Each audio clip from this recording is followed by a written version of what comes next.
Rajshahi medical college হাসপাতালে হাম আক্রান্ত শিশুদের জন্য প্রয়োজনীয় ওষুধ ও অক্সিজেন কিনতে হচ্ছে বাইরে থেকে। ওষুধ সামগ্রী ও পরীক্ষা নিরীক্ষার খরচও বহন করতে হচ্ছে নিজেদের। সরকারি হাসপাতালে চিকিৎসা নিতে এসে ব্যয় সামলাতে হিমশিম অবস্থা অভিভাবকদের। খরচ বহন করতে না পেরে সুস্থ হওয়ার আগে রোগী নিয়ে যাওয়ার ঘটনাও ঘটেছে। শাহরিয়ার লিওনের ক্যামেরা ও রাজশাহী বিভাগীয় প্রতিনিধি বদরুল হাসান লিটনের তথ্যে আরও জানাচ্ছেন সমর ইসলাম।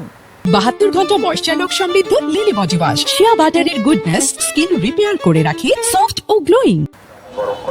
চাঁপাইনবাবগঞ্জের শিবগঞ্জ উপজেলার মণিপুর গ্রামের 1 বছরের শিশু শাকিল হামের উপসর্গ নিয়ে 10 দিন আগে 10 নম্বর ওয়ার্ডে ভর্তি হয়। এই সময়ে তার চিকিৎসা ব্যয় হয়েছে প্রায় 15,000 টাকা। প্রয়োজনে ওষুধ কেনার সামর্থ্য না থাকায় পুরোপুরি সুস্থ হওয়ার আগেই ছাড়পত্র নিয়ে বাড়ি ফিরে যেতে হয়েছে তাকে। আর ওষুধ এখানে পাচ্ছি না। ওষুধ নাসেরাকে বলছি, নাসেরা আমাকে ওষুধ কিনে আনতে বলছে, কিন্তু আমাদের কাছে এখন 10 দিন 15 দিন হয়ে গেল, আমাদের কাছে টাকা নাই।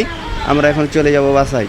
চাঁপাইনবাবগঞ্জের আরেক শিশু 4 মাস বয়সী আব্দুর রহমান 6 দিন ধরে হাম আইসোলেশন ওয়ার্ডে চিকিৎসাধীন থাকায় ব্যয় দাঁড়িয়েছে প্রায় 25,000 টাকা।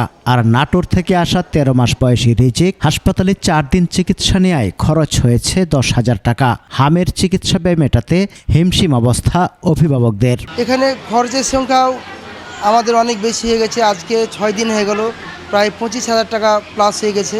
ডাক্তাররা বলছিল কি ইমার্জেন্সি যেন ওদেরকে যেন আধা ঘন্টার মধ্যে এক্স রে রিপোর্ট দেওয়া হোক, কারণ ওটা তো পাচ্ছে না। এদের জন্য যদি কোনো একটা ব্যবস্থা হোক আর্লিভাবে, এদের চিকিৎসা যত আর্লি হবে তাড়াতাড়ি হবে, এদের জন্য ভালো। এটা ওয়ার্ডের ভেতরে ও বাইরে গাদাগাদি অবস্থার মধ্যেই রোগীরা কোনোভাবে থাকা ও চিকিৎসা সেবা পেলেও ওষুধ, মেডিসিন সামগ্রী এবং প্রয়োজনীয় পরীক্ষা নিরীক্ষার খরচ বহন করতে হচ্ছে অভিভাবকদেরই। আমি শুধু হসপিটালে আছি, সরকারি স্থানীয় জায়গাটাই পেয়েছি। তাছাড়া আমি বাইরে থেকে সম্পূর্ণ কিনেছি, সিরিজ পর্যন্ত, ক্যানোলা পর্যন্ত, এমনকি নর্মাল স্যালাইনও আমার কিনা লেগেছে। ওষুধপত্র বাইরে থেকেও কেনা হয়েছে, এখানে কিছু দিয়েছে। হাসপাতাল কর্তৃপক্ষ বলছে পর্যাপ্ত বরাদ্দ না থাকা এবং মজুদ শেষ হয়ে যাওয়ায় রোগীদের উপর ব্যয়ের চাপ বেড়েছে। অনেক ক্ষেত্রেই আমরা সরবরাহ না থাকার কারণে কিছু ঔষধ বা প্রয়োজনীয় যে ঔষধ এবং টেস্টের সামগ্রী, রিএজেন্ট, সেগুলা আমাদের মজুদ না থাকার কারণে সেইগুলা হাসপাতাল থেকে সরবরাহ করা বা পরীক্ষা করা সুযোগ হচ্ছে না। উত্তরের সবচেয়ে বড় সরকারি এই হাসপাতালে হাম আইসোলেশন ওয়ার্ডে 40টি শয্যার বিপরীতে প্রতিদিন গড়ে 1.5 শতাধিক শিশু চিকিৎসা নিচ্ছে। দ্রুত বরাদ্দ বৃদ্ধি ও প্রয়োজনীয় সরঞ্জাম সরবরাহের দাবি ভুক্তভোগীদের।